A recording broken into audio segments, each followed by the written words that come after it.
nous. Amen. On pourrait chanter ce chant que la gloire du Seigneur s'élève parmi nous. Ce matin, vous voulez chanter avec nous? Gloire au Seigneur. Vous pouvez taper des mains et vous pouvez chanter aussi fort que vous pouvez. Ok? Je sais que le masque, c'est pas simple, mais le Seigneur est là avec nous. Gloire au Seigneur.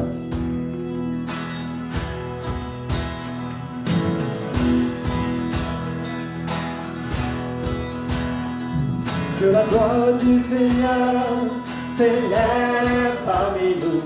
Que la gloire du Seigneur s'élève parmi nous. Que les louanges du roi s'élèvent parmi nous. Qu'elle s'élève. On peut reprendre que la gloire. Que la gloire du Seigneur s'élève parmi nous. Que la gloire du Seigneur s'élève parmi nous, que les louanges du roi s'élèvent parmi nous, qu'elles s'élèvent, que les chants du Seigneur, que les chants du Seigneur s'élèvent parmi nous, que les chants du Seigneur s'élèvent parmi nous, que la louange du roi s'élève parmi nous, qu'elles s'élèvent.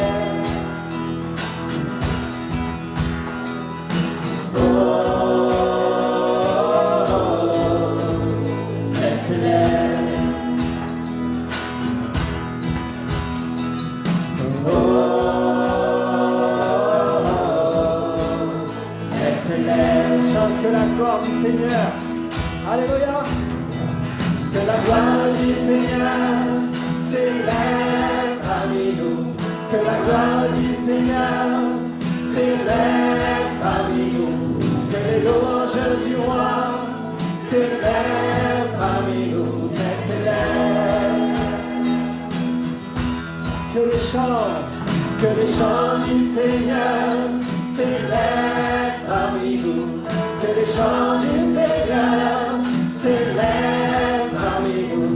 Que la joie de notre roi s'élève parmi nous. Qu'elle s'élève.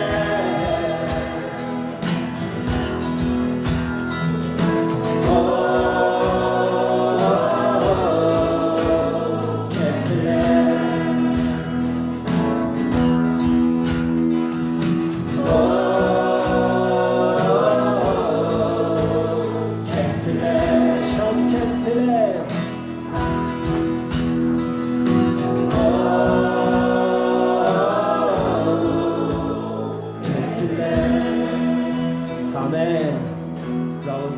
Élève-toi parmi nous.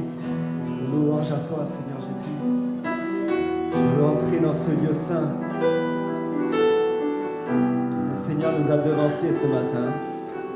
Il a déjà tout préparé. À nous d'ouvrir notre cœur à la louange. Gloire au Seigneur.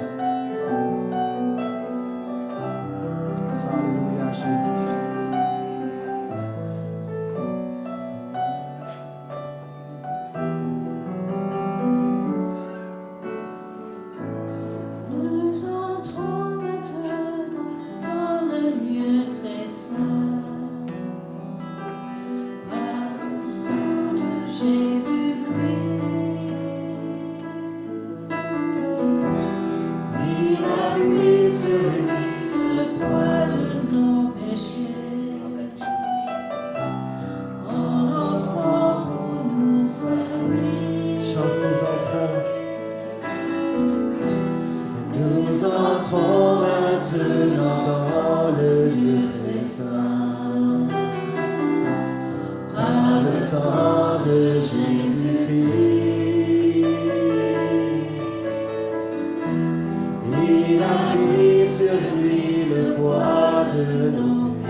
Alléluia, Jésus, celui qui est éternel. Bénissons l'agneau de Dieu. Élevons vers le Seigneur nos cœurs. Chante une dernière fois, nous chantons. Nous chantons, Alléluia, Jésus, celui qui est éternel. Élevons l'agneau de Dieu. Alléluia, Jésus. Élevons vers le Seigneur nos cœurs. Voilà, donc bonjour à... Est-ce que ça marche?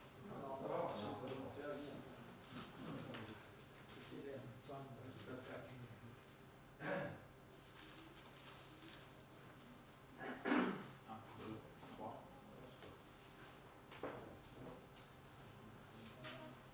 Ne inquiétez pas, ça va venir. 1, 2, voilà. Voilà, donc comme je le disais ce matin, Luc avait avait fait une prêche sur les montagnes donc en janvier. Et à la suite de ça, donc Mathieu est venu me voir, il me dit voilà, il y a une série de prédications sur les montagnes d'Israël qui va être faite. Est-ce que tu veux participer? Alors j'ai été étonné et vraiment surpris et honoré aussi qu'on me demande. Et bon, j'ai accepté. Et donc ensuite, il y a eu une autre réunion de préparation pour se répartir les thèmes. Et j'étais un peu embêté parce que le Seigneur m'avait mis sur le cœur de parler non pas sur une montagne d'Israël, mais sur les montagnes de Toulon. Voilà, donc j'ai partagé, j'ai dit voilà, je suis un peu embêté parce que j'ai vu les sujets, mais ils ne m'inspirent pas. Et est-ce que je pourrais parler des montagnes de Toulon? Et donc j'apprécie la confiance qui m'a été faite puisqu'on m'a dit oui. Voilà, donc ce matin, je vais vous parler toujours dans le même thème des montagnes, mais je vais aborder les montagnes de la région toulonnaise. Mais rassurez-vous, il y aura un petit peu d'histoire, mais le message sera biblique. Voilà, donc je l'ai apporté ce matin, c'est ce qui s'est passé. Voilà, donc rappelez ce que nous a apporté Luc dans la prédication de janvier. Donc Luc a parlé donc, des montagnes et du chemin du pèlerin en s'appuyant sur le psaume 121. Le contexte, c'est que les croyants qui montaient à Jérusalem pour adorer, en général chantaient les psaumes des degrés, pendant leur route ou les récitaient. Et ce psaume nous parle de « Je lève les yeux vers les montagnes ». Et ce qu'il faut savoir, c'est qu'en Israël, pour aller jusqu'à Jérusalem, il faut monter. Et on ne voit pas Jérusalem tant qu'on n'est pas arrivé, qu'on ne va pas franchir la montagne. Donc c'est une montée, on voit une montagne, mais le but est caché. Le voyage est beau mais dangereux, parce qu'il peut être semé d'embûches. Et Luc nous a abordé aussi donc, le mont Garizim, donc, qui est le mont sur lequel Dieu a demandé de proclamer les bénédictions sur Israël. C'était juste avant leur rentrée dans Canaan. Donc il y avait deux monts, le Garizim et je pense que l'autre c'est Ebal, c'est ça? Enfin, bon, il y avait un mont sur lequel... voilà. Donc Garizim sur lequel a été proclamée la bénédiction et Ebal sur lequel ont été proclamées les malédictions. Donc si Israël suivait les lois de l'Éternel, ils auraient les bénédictions. S'ils s'en écartaient, ils auraient la malédiction. Le problème, c'est qu'avec le temps, ce mont Garizim est devenu un mont dédié à l'idolâtrie, à des cultes parallèles.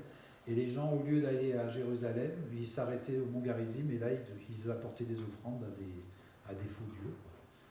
Voilà, donc c'était un piège pour Israël. Et ensuite, il y a eu le mont Péor. Tout le monde se souvient de Balaam, ce prophète à qui le roi de Moab avait demandé de maudire Israël. Et donc le prophète est monté sur la montagne, et là, le roi de Moab lui disait « Allez, maudis Israël, regarde, il est en bas ». Et Balaam a dit « Mais je suis désolé, je ne peux pas ». Alors, on lui a fait changer de place pour qu'il ait une meilleure vue sur Israël. Il a dit « Maintenant, maudis-le ». Et Balaam a dit « Je suis désolé, je ne peux pas le maudire parce que Dieu, je ne peux pas. Dieu ne peut pas maudire Israël. » Et par contre, il dit « Mais je ne peux pas le maudire, mais par contre, tu peux le séduire si tu envoies tes femmes au milieu d'eux, si tu les séduis par la luxure. » Et c'est ce qui s'est passé. Et malheureusement, là où une malédiction n'a pas pu nuire à Israël, eh bien une tentation venue de l'intérieur a pu, elle, lui nuire. Et enfin, Babel, donc c'est pas une montagne, hein, mais c'est une construction humaine pour essayer d'atteindre Dieu. Donc symbole de l'orgueil et des œuvres pour atteindre le salut. Voilà. Et en conclusion, donc, comme ces pèlerins qui allaient vers Jérusalem, notre destination, la Jérusalem céleste, n'est pas visible. On y marche par la foi, mais attention de ces montagnes qui sont sur le parcours, qui peuvent être des tentations, qui peuvent être des usurpations de la vraie foi, et qui peuvent nous poser simplement à nous arrêter parce que le paysage est beau, parce qu'il y a de l'adoration, des chants, tout ce qu'on veut. Notre but, c'est pas de nous arrêter sur aucune des montagnes, c'est d'aller jusqu'à destination, donc la Nouvelle Jérusalem. Voilà, donc maintenant je suis désolé pour ceux qui n'aiment pas l'histoire, mais je vais parler un petit peu de l'histoire de Toulon, puisqu'on va parler des montagnes et on va voir un peu ce que nous enseigne l'histoire. Donc, ce qu'il faut savoir, c'est que depuis l'Antiquité, les voyages par mer se faisaient avec des galères, donc c'était des navires à rames avec des voiles, et ces navires servaient donc soit au commerce, soit à la guerre, hein, quand il y avait des sites ou des ports à défendre ou à attaquer. Donc ça a été, les galères ont une longue vie derrière elles. Hein. Et le problème, c'est qu'à une époque, donc, les galères, il y en avait en France, hein, dans les ports de Toulon, Marseille, à Fréjus. Et c'est Henri IV qui, le premier, s'est dit ça serait bien de faire un petit arsenal quelque part pour entretenir ces galères. Et donc c'est ce qu'il fait. Il a commencé à créer un arsenal sur Toulon. C'était un petit lieu, hein, pour entretenir ces galères. Ensuite, donc, ça c'était Henri IV. Le roi suivant, donc sous Louis XIII, ce roi avait un ministre, Richelieu, qui se rendait compte qu'en fait, avec la montée en puissance des marines et des vaisseaux de guerre, il était important que la France ait sa propre marine. Sachant qu'avant, les rois, quand il fallait faire une guerre, ils louaient des galères à quelqu'un d'autre, où ils employaient des galères privées, où ils en achetaient, mais il n'y avait pas vraiment de vision d'avoir sa propre marine pour défendre son propre pays. Donc ça, c'est Richelieu qui a eu cette vision, qui lui voyait loin, il dit il est important que la France se dote d'une marine, et c'est comme ça que la marine, on l'appelle souvent la royale, hein, ça vient de cette époque. Donc ensuite le temps a passé, et donc Louis XIV donc, a décidé il y avait déjà les galères qui étaient là, il a décidé en fait de créer un arsenal pour les galères à Marseille. Donc il a dit Marseille sera un arsenal pour entretenir les galères, et Toulon sera un arsenal pour mes vaisseaux de plus fort tonnage comme les galions, ou vous savez, ces vaisseaux avec des canons de tous les côtés et des grandes voiles. Voilà. Donc on passait de la marine à rame à la marine à voile. Voilà. Et donc en 1665, cette décision est prise. Et bon, les travaux ont commencé, mais il faudra vraiment attendre 1679 pour que Colbert, donc un ministre de Louis XIV, demande à Vauban de venir fortifier Toulon, parce que ça devient une place qui va contenir la marine royale, hein, donc c'est une place qui est précieuse. Et il va demander à Vauban de finir les fortifications qui existaient déjà autour de Toulon, et aussi de construire quelques forts à droite à gauche. Voilà, donc, à l'époque, l'ennemi, c'était des ennemis terrestres, mais surtout ce que craignait Toulon, c'était des ennemis qui venaient par la mer. Et donc, quand on regarde à cette époque-là, donc la structure de Toulon, il y avait une grande forteresse, hein, des murailles qui entouraient Toulon, il en existe encore, et il y avait quelques forts qui étaient au ras de l'eau, hein, comme le fort Saint-Louis au Mourion ou Balaguier. Il y en avait aussi à la Seine, à la Batterie Basse. Donc l'idée, c'était de se protéger des attaques qu'on connaissait.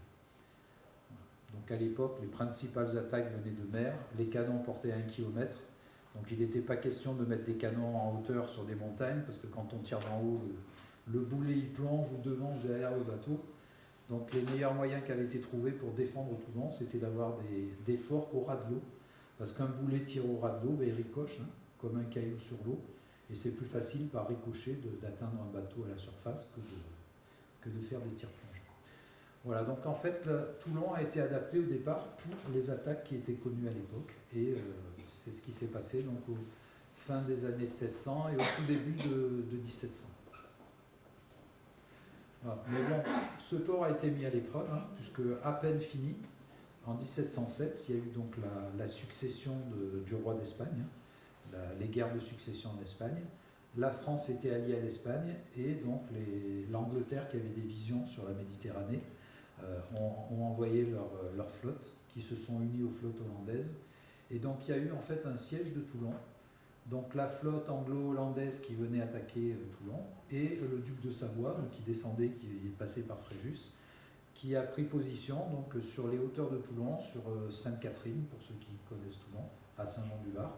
Il y avait une colline, et donc là, donc, le duché de Savoie donc, a pris position de là, il a attaqué Toulon, et il a attaqué le fort qui protégeait l'entrée de Toulon. Voilà. Donc, entre-temps, donc, se voyant menacé, donc, le roi a donné l'ordre de couler sa flotte à Toulon. Mais finalement, donc, grâce à une aide extérieure, l'ennemi a pu être repoussé, et donc, les Anglais sont partis, et pareil, ceux qui tenaient le siège de Toulon sont partis. Mais face aux nouvelles menaces, donc c'est là qu'il a été décidé de construire des forts plus en hauteur, parce que l'ennemi pouvait venir plus haut et donc attaquer de haut. Et c'est pour ça qu'il y a quelques forts que certains connaissent, hein, le fort Lamal de Mourion, Sainte-Catherine, c'était un fort qui était à Saint-Jean-du-Var, et un fort Faron sur les flancs du Faron. L'idée, c'est d'être plus haut pour défendre la ville. Voilà.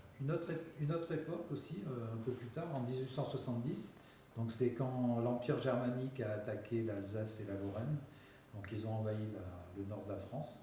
Et là, la royauté s'est aperçue que les fortifications qui existaient à l'époque n'étaient pas suffisamment résistantes, et elles ont capitulé au bout de quelques jours.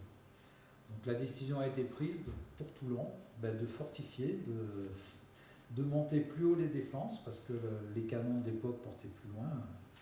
Au lieu d'1 kilomètre, c'était 6 ou 7. Et c'est là qu'il a été décidé de construire des forts, donc tout autour de Toulon, mais un peu plus loin.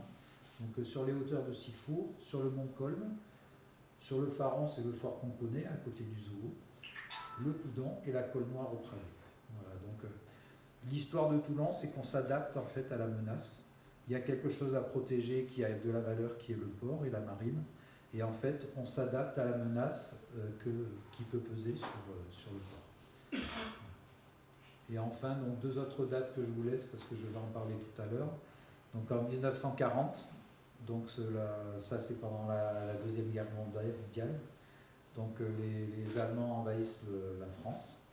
Le gouvernement de Vichy capitule, il signe l'armistice, alors que la France avait signé un acte d'alliance avec ses alliés anglais pour les défendre, mettre leur flotte en commun. En 1940, donc quelques mois après le début de la guerre, donc la France signe l'armistice avec l'Allemagne, et donc promet à Hitler que sa marine ne servira ni à le combattre, ni à aller aux mains des Alliés, alors que la France avait signé le contraire quelques mois avant avec l'Angleterre. Et en 1942, donc les Allemands vont vers le sud de la France, et pour que la marine ne tombe pas entre les mains des forces allemandes, il est décidé donc de couler la flotte française. Voilà, donc quelques dates pour l'histoire de Toulon, et je vais en rester là pour l'histoire. Et vraiment, bon, ça c'est juste une vue pour vous montrer en fait que quand on regarde le port de Toulon, donc ça c'est depuis le fort Faron, on s'aperçoit que c'est une jolie ville, hein, mais là on s'aperçoit quand on est un attaquant qu'on a une vue plongeante sur la ville pour pouvoir l'attaquer, et c'est donc une faiblesse. Pareil, donc le mont Colme, donc je vous ai dit qu'il y avait des fortifications qui avaient été faites à cause des progrès de l'artillerie, qui portaient à plus de 6 km. Et donc on voit que le mont Colme était une menace pour le port de Toulon qui était là. Donc en plus de la beauté des lieux, on s'aperçoit que là il y a quelque chose à protéger contre une menace. Voilà, donc ça c'est un vestige des télégraphes qui avaient été faits à l'époque, télégraphe optique. Hein. C'était un moyen de communiquer avec des signaux, c'était des bras articulés. Donc il y avait autant de tours, il y avait des tours qui partaient de Toulon, donc du Mourion, jusqu'à Paris, tous les 10 km.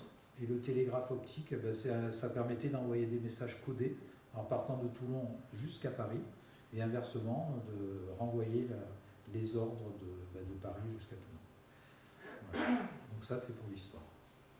Et les leçons de cette histoire, eh bien, ce que nous apprend la ville de Toulon, c'est qu'il y a quelque chose à protéger. Donc là, le port, qui donne en fait la liberté de commerce et la possibilité de se défendre. Donc ce port a de la valeur, il doit être protégé. Il faut connaître son ennemi, ses ruses, ses armes, et quelle est notre vulnérabilité, et se préparer le mieux possible à l'attaque contre ce qu'il faut protéger. Et enfin, veiller sur nos communications depuis et vers le commandement et entre nous.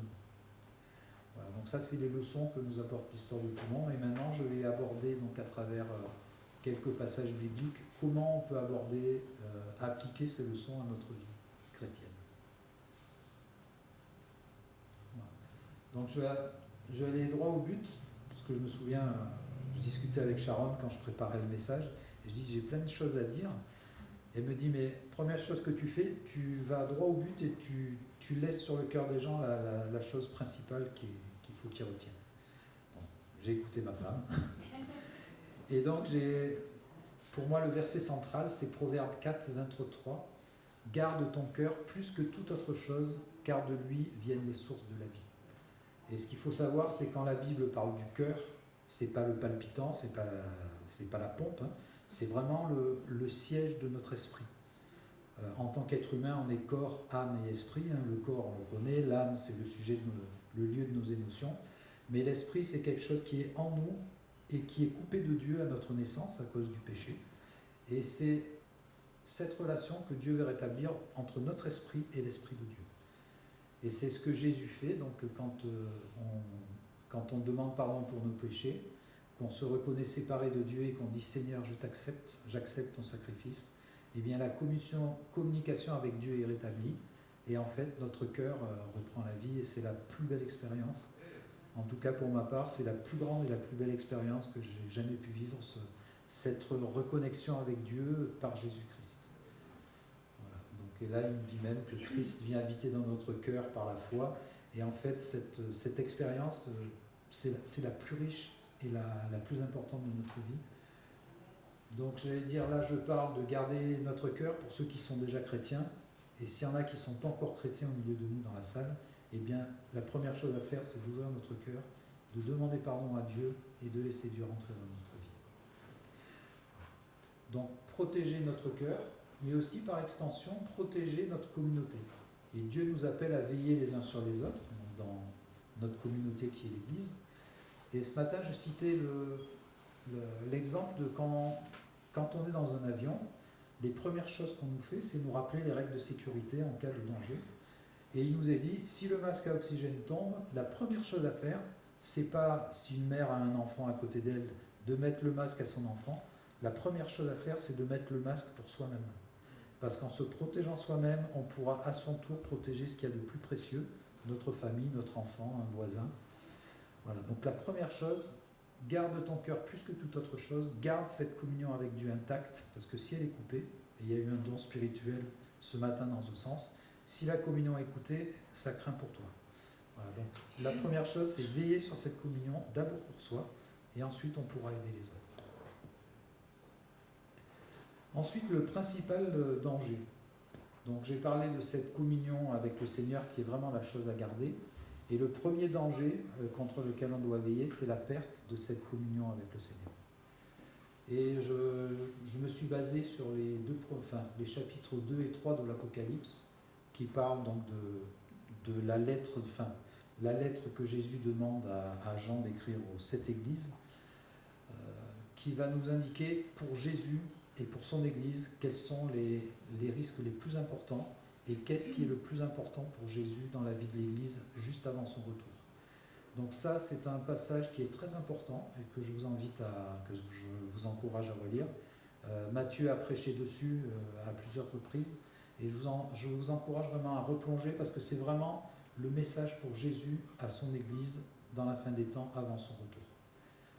Donc que nous disent ces lettres? Donc là j'ai mis juste quelques versets du début. La première église à laquelle le Seigneur s'adresse, c'est l'église d'Éphèse, et il dit « Tu as fait des choses bien, mais par contre ce que j'ai contre toi et ce qui est dangereux, c'est que tu as laissé ton premier amour. Tu as laissé couper la connexion entre moi et toi, Et en fait, c'est le premier avertissement à la première église, c'est attention de couper la connexion avec moi. Et on voit dans les lettres aux églises suivantes que le Seigneur fait des reproches de plus en plus importants. La deuxième église, le Seigneur lui dit, mais ce que j'ai contre toi, c'est que tu as là dans ton église des gens qui adoptent la doctrine des Nicolaïtes ou de Balaam. Et c'est ce qu'on a évoqué tout à l'heure, et ce que Luc nous avait évoqué la dernière fois, c'est que en fait Balaam, c'est que l'ennemi ne peut rien contre l'église de l'extérieur, mais par contre par la tentation, si la tentation entre dans un cœur, c'est là où la communion est coupée. Et c'est ça sur lequel il faut veiller le plus possible. Donc dans les lettres aux églises, donc attention à ce que dans l'église, il n'y ait pas cette rentrée, que certains ne se laissent pas saisir par la tentation, le péché, et ne soient coupés du Seigneur. Une autre épître encore pire, c'est que là, dans l'église, non seulement certains ont adopté cette doctrine, mais il y a une église où en fait il y a une femme qui est prophétesse et qui enseigne au sein de l'église et qui prophétise dans l'église, une église chrétienne de Jésus-Christ, qui prophétise justement à faire des choses qui sont contre nature. C'est une incitation au péché.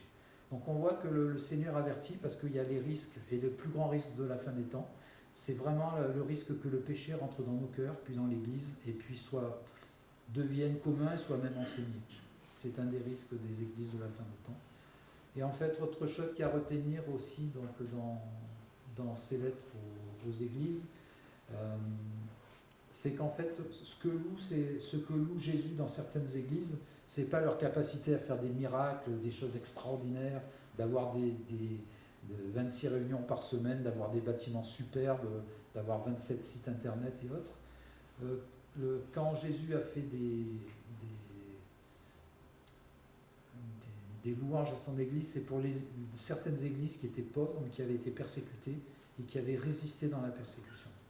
Donc il y a une église qui avait été persécutée, Jésus la loue. Et il y en a une autre qui avait peu de puissance, et le Seigneur lui dit, mais j'ai laissé une porte ouverte. Je sais que tu as peu de puissance, mais il y a une porte ouverte que personne ne peut fermer. Donc voilà, donc le résumé de ce principal danger, donc, qui est de laisser le péché rentrer dans l'Église, eh bien c'est de résister soi-même, c'est de veiller à l'enseignement qui est dans l'Église, et c'est que en fait c'est dans la lutte, en résistant à l'ennemi, en résistant dans la persécution, que vraiment on aille jusqu'au bout. Et ce que je disais ce matin aussi, c'est que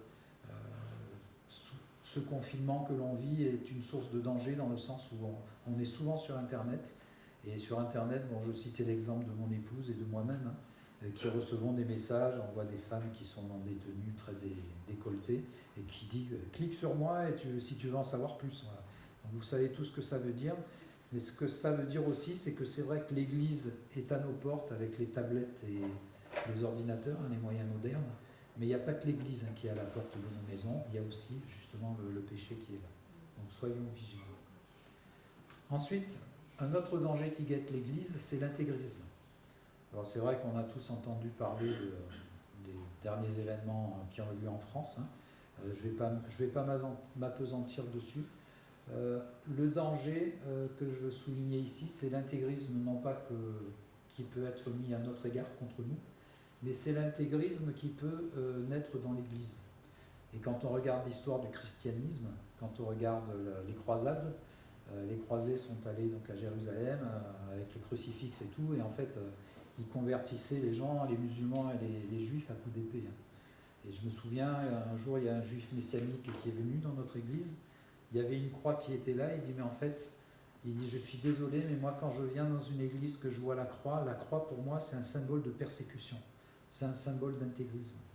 Et ça m'a ouvert les yeux parce qu'en fait le danger de l'église aussi c'est qu'on peut essayer de convaincre les autres par la force. Bon c'est vrai peut-être pas au point de les égorger, mais le danger de l'église c'est qu'on risque de vouloir imposer notre foi par la force, y compris dans nos familles. Et ce que je disais ce matin, c'est que je discutais il y a des années avec des chrétiens qui avaient eu des parents qui étaient croyants mais qui étaient très stricts. Et en fait, cette personne me disait, mais en fait, on me parlait de Dieu à la maison, mais j'avais aucun exemple d'amour de Dieu. Il dit, en fait, on parlait de Dieu, mais je voyais que dureté, qu'on m'imposait des règles. Il dit, pour moi, je ne vois pas le christianisme comme ça. Alors rassurez-vous, Jésus ne le voit pas comme ça non plus, hein. Et on en a un exemple là dans l'épisode de Jésus avec la femme adultère, où en fait on amène à Jésus une femme qui a péché, et les religieux sont là en disant allez vas-y, tu dois la lapider parce que c'est la loi juive t'ordonne de le faire, et Jésus ne le fait pas. Il dit à la femme va, tu as péché mais va, tu es pardonné, je ne te condamne pas et ne pêche plus. Et pourquoi Jésus a pu faire ça? C'est parce que quelques mois après, il allait lui-même payer sur la croix pour cette femme. Donc le message de Jésus, c'est pas de condamner celui qui pêche, hein, c'est pas d'aller vers la femme adultère, homosexuelle ou je ne sais qui, et de lui dire on va te couper la tête. C'est de lui dire tu peux venir au Seigneur, le Seigneur veut te réconcilier avec le Père, et c'est le message de Jésus. Bon, je parlais aussi de Jésus et du blasphème. On a entendu aussi parler du blasphème ces derniers temps. Jésus l'a dit clairement, tout péché, tout blasphème sera pardonné aux hommes, hein. La mort de Jésus sur la croix suffit à tout pardonner. Il y a un seul blasphème qui ne sera pas pardonné, c'est le blasphème contre le Saint-Esprit. Là, le contexte de ce message, c'est que Jésus était venu pour sauver des hommes, pour les arracher au péché, au diable et à la mort et à l'enfer. Il prêchait, il guérissait des malades, il ressuscitait des morts. Et là, il y avait des religieux qui étaient pour d'eux, ils voyaient cette puissance de Jésus par le Saint-Esprit, et ils ont dit, ce que tu fais là, c'est au nom de Satan. C'est par Belzébul que tu chasses les démons, c'est par Belzébul que tu fais ces guérisons. Et donc le contexte du blasphème contre le Saint-Esprit, c'était là ces hommes religieux qui avaient la puissance de Jésus et le Saint-Esprit sur leurs yeux, et qui ont dit, ce que tu fais vient au nom du diable. Et quand on sait que c'est le Saint-Esprit qui convainc de péché, quand on sait qu'aujourd'hui encore c'est le Saint-Esprit qui vient dans un cœur et qui nous fait naître de nouveau, qui nous réconcilie avec le Père, en fait quelqu'un qui blasphème contre le Saint-Esprit, c'est quelqu'un qui a la possibilité de salut qui vient vers lui et qui lui dit non, ce salut ça vient du diable. Cette personne est perdue parce qu'elle se condamne elle-même, elle se coupe de sa propre possibilité d'être réconciliée avec Dieu. Donc attention à l'intégrisme. Ensuite, le véritable ennemi. Donc on a vu pour Toulon que l'ennemi, ça pouvait être des armées étrangères avec certaines armes. Donc notre ennemi, c'est pas la religion d'en face, c'est pas un gouvernement, c'est pas notre voisin, notre patron. Notre ennemi est clairement identifié dans la Bible, c'est Satan et ceux qui l'ont suivi, ces démons, et c'est contre lui que nous devons lutter. Et pour cette lutte, ça, Éphésiens 6 nous rappelle que c'est pas contre la chair et le sang, c'est pas contre des hommes, des institutions, même si elles sont méchantes et qu'elles nous agressent. Notre ennemi, c'est la puissance spirituelle qui est derrière. Et ça le sera toujours. Les esprits méchants dans les lieux célestes. Après, je vais rapidement parce que le temps passe. On a un exemple de Job où c'est Satan qui est dans les lieux célestes, qui va vers Dieu et qui lui dit, c'est Dieu qui dit à Job, qui dit à Satan, t'as vu Job, il me sert? Et Satan lui dit, oui, il te sert, mais attaque-toi à lui, tu verras qu'il va te renier. Donc là, on s'aperçoit que dans Job, notre vie a libre accès au ciel, il est dans les lieux célestes. Il peut s'approcher de Dieu et c'est lui qui peut nous accuser et faire en sorte qu'on soit mis à l'épreuve. Voilà. Mais bon, de la même manière que tout à l'heure, on a vu que pour Toulon, les attaques venaient de plus en plus haut, on s'aperçoit que là, notre attaque suprême, elle peut venir des puissances spirituelles qui sont dans les cieux. Et je crois que ce qui est bon de retenir, c'est que Satan, c'est vrai, est dans les lieux célestes, mais Jésus a été élevé au-dessus de tout le monde, assis sur le trône de Dieu. Et ce qu'il faut réaliser, c'est que celui qui nous défend, le Seigneur, Dieu, est au-dessus de Satan. Que Satan a été vaincu à la croix, Jésus a triomphé de Satan à la croix. La résurrection des morts, c'est ce triomphe. Donc je pense qu'en tant que chrétien, on connaît notre ennemi, il a encore des pouvoirs d'action sur cette terre, mais il est vaincu. Tout à l'heure, on parlait de l'Apocalypse avec l'enlèvement de l'Église. Donc l'événement qui va arriver, c'est que les croyants vont être ressuscités des morts, ils vont monter vers le ciel. Satan, lui, va être précipité sur la terre, le temps de faire monter l'Antichrist et de faire son œuvre. Ça ne va pas durer longtemps, mais le temps que ça va durer, ça sera un temps d'épreuve pour la terre. Donc l'armure du chrétien, on sait qu'on a un ennemi qui nous attaque avec certaines armes. Éphésiens 6, 11 nous parle d'armure et le Seigneur nous invite à nous en revêtir. Ce qui est vraiment intéressant dans ces armures, donc vous pourrez détailler le casque du salut, la ceinture, la cuirasse de la justice, le zèle de l'évangile, le bouclier de la foi.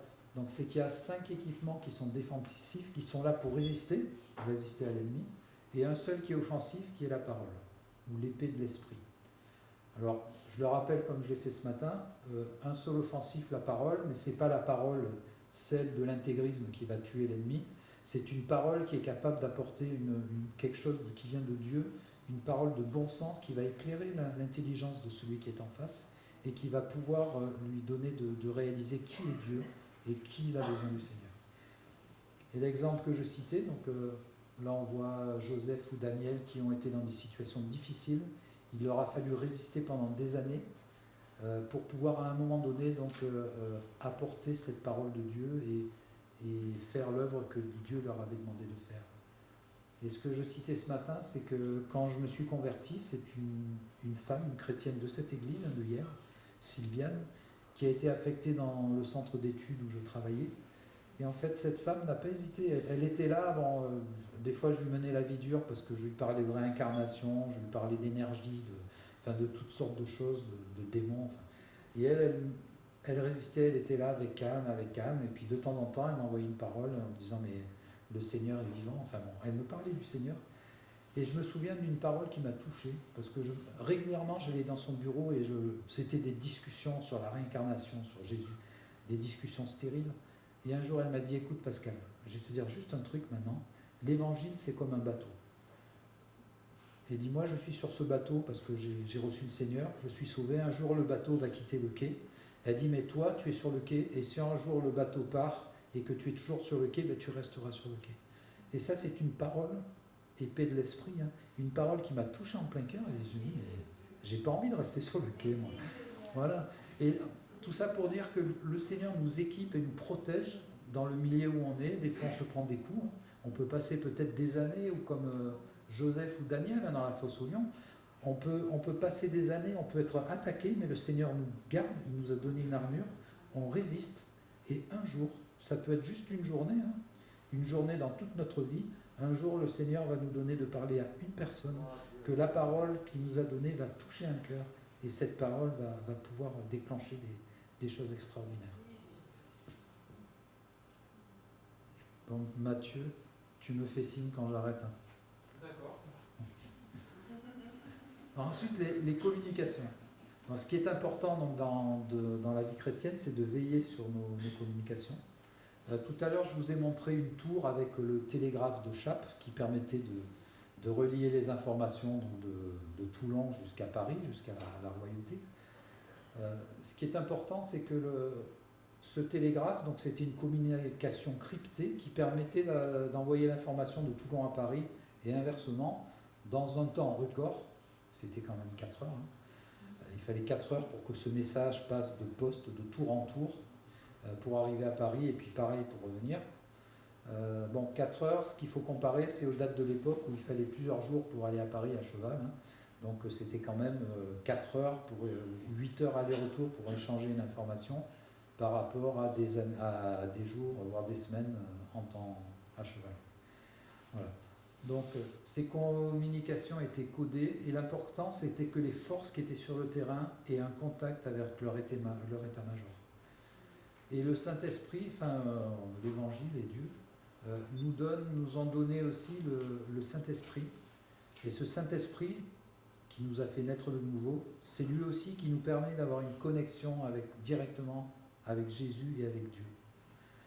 Le Saint-Esprit, avec le parler en langue, nous donne un moyen de communiquer quand parfois on ne sait pas mettre des mots sur nos prières.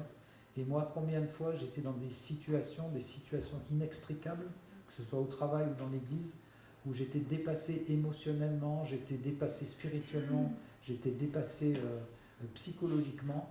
Et je me souviens, des fois, j'étais à genoux, j'avais juste je balbutiais en langue et je disais, mais Seigneur, j'en peux plus. J'arrivais pas à mettre des mots, j'arrivais pas à exprimer une pensée.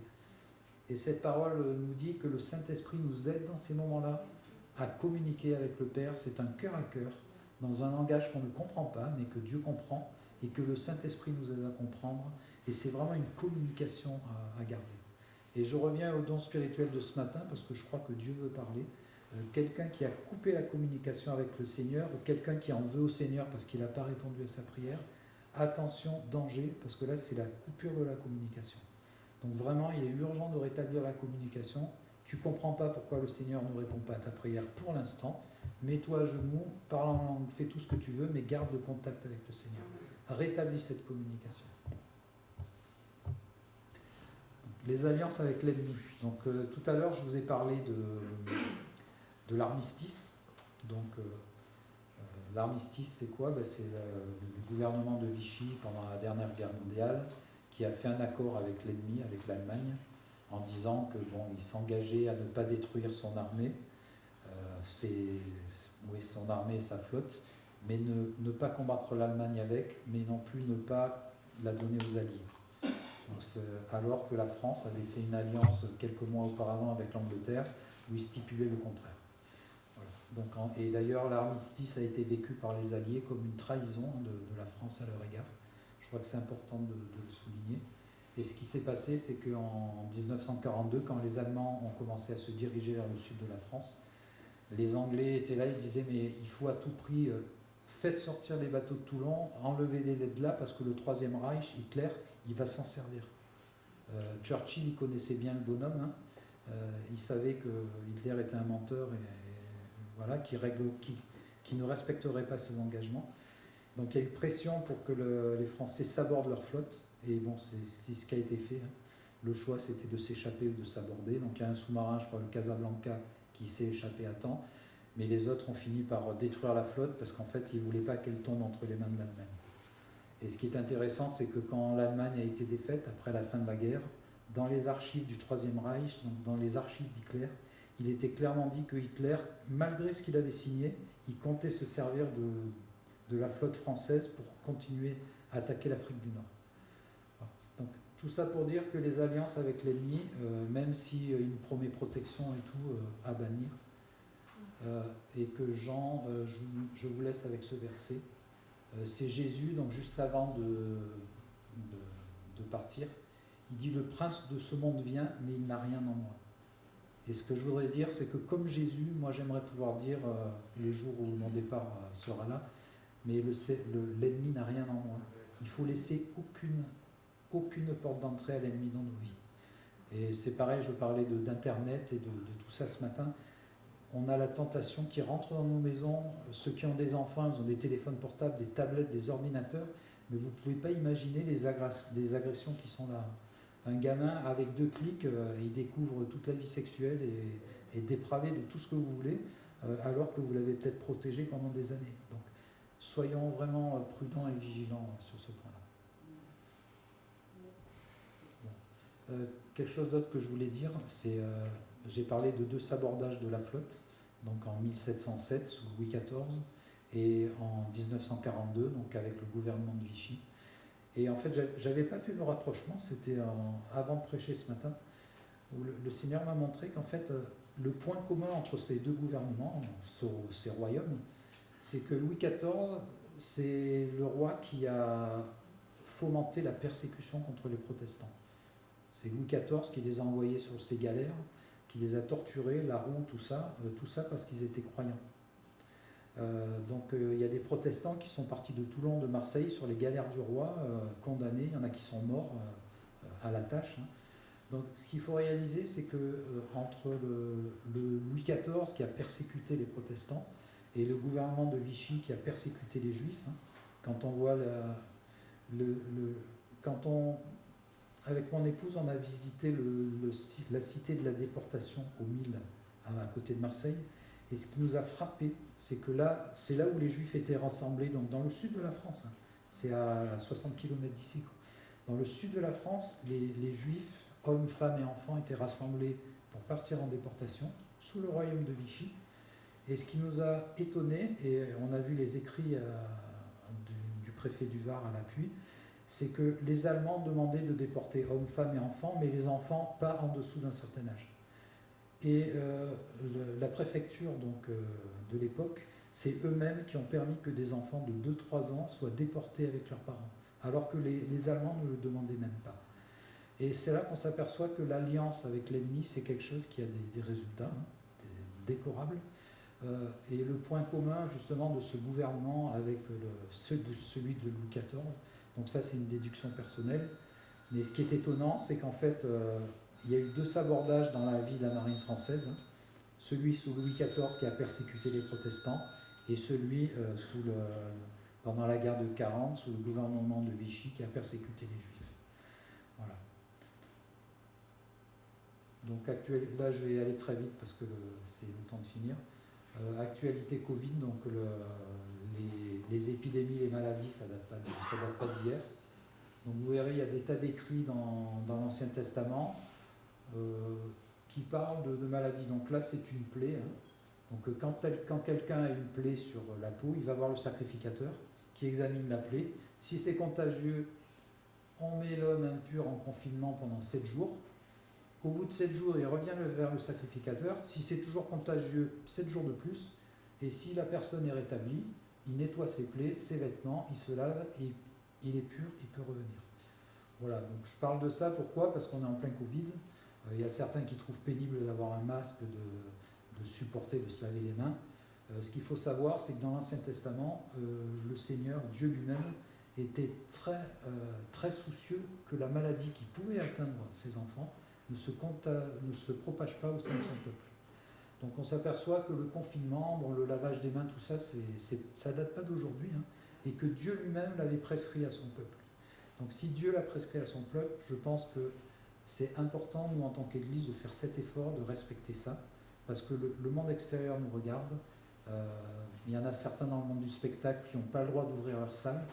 Nous, on a la chance de pouvoir ouvrir une salle, de pouvoir chanter, de pouvoir parler comme je le fais maintenant. Alors, s'il vous plaît, respectons justement ces gestes barrières, parce que le gouvernement nous le demande, mais parce que Dieu le demandait à son peuple aussi. Ensuite, les nouveaux dangers en ligne, j'en ai parlé. Attention à la nourriture spirituelle qu'on prend sur Internet, à ce que l'on propage. Des fois, on reçoit des mails, on les propage, c'est des fausses rumeurs. Attention à notre enseignement. Donc, à l'époque, on prêchait comme je le fais maintenant, on parlait à 20, 50, 100 personnes. Maintenant, le message est enregistré, il part sur Internet, il peut aller à l'autre bout de la planète. Donc attention, et moi je sais que quand j'ai préparé ce message, à des moments je vous dis, je tremblais, je dis, mais Seigneur, je suis humain, je comprends imparfaitement les Écritures ou l'histoire, mais je suis humain, donc aide-moi s'il te plaît à ne pas propager de choses qui seraient fausses. Et je vous dis que c'est vraiment une responsabilité. Donc il faut vraiment prier pour nos pasteurs qui, dans les temps d'aujourd'hui, ont cette responsabilité où ce qu'ils disent, ou ce que nous disons, va être propagé à l'extérieur et parfois même au-delà de ce qu'on en pense. Donc attention à l'église pyjama, on a tous été habitués d'être à la maison, on arrive, on se réveille, on allume la télé, on zappe, cette prédication ne me plaît pas, je vais sur tel autre. Donc la vie d'église, même si ça dépanne, c'est pas Internet. La vie d'église, c'est d'être avec les frères et sœurs, c'est de payer ses offrandes dans l'église. Je serais étonné de savoir si ceux qui surfent sur Internet payent leurs dîmes aux églises qu'ils visitent. Voilà. Donc l'idée c'est attention, Internet c'est un super moyen quand on ne peut pas se déplacer, mais ça ne remplace pas l'église. Voilà, le reste j'en ai parlé. Bon, la puissance de la confession, donc ça, c'est juste une fois Matthieu avait prêché là-dessus, en disant confessez vos péchés les uns aux autres. Et je crois que des fois on a des difficultés, on est face à des problèmes, on est face à nos limites, on est face à notre caractère, et je pense que c'est bon de pouvoir partager avec un frère, une sœur, en disant tu vois là j'ai telle difficulté, j'ai besoin de ton aide dans la prière. Et je crois que ça fait partie de notre vie chrétienne. Confesser nos péchés, c'est pas dire se jeter devant l'église, j'ai péché, quoique dans certaines églises de l'Est ils le font. Mais c'est vraiment dire j'ai une difficulté, ne pas le crier sur les toits, mais identifier un frère, une sœur que le Seigneur va vous montrer, avec qui vous pourrez partager votre fardeau, avec qui vous pourrez prier, et qui viendra vous demander alors ça va mieux, j'ai prié pour toi, tu avais tel combat. Et je crois que c'est important de s'épauler les uns les autres. Voilà, et donc en conclusion de tout ce qui a été dit, c'est que c'est vrai qu'on a vu qu'il fallait se protéger contre les attaques extérieures, donc bon, je vais pas les ramener. Mais surtout les plus dangereuses, c'était les attaques de l'intérieur, quand on était tenté par nos propres péchés, nos propres tentations. Mais dans tous les cas, je pense que c'est important, et c'est pas je pense, c'est la parole. Il nous dit que si l'Éternel ne garde la ville, celui qui la garde en vain, ou veille en vain. Donc vraiment, mettons le Seigneur dans nos prières pour être gardés de la tentation, des attaques extérieures, mais aussi des attaques intérieures. La prière Notre Père qui es aux cieux ne nous laisse pas rentrer dans la tentation. Quand on voit les églises avec les doctrines de Balaam qui s'infiltrent, que le Seigneur vraiment, et qu'on ait cette prière en disant Seigneur, aide-moi à discerner ce qui peut venir dans l'église, qui peut être un danger pour l'église, et aide-moi moi-même à ne pas rentrer dans ce type de tentation. Voilà, c'est tout ce que j'avais à dire. Voilà, que le Seigneur vous bénisse.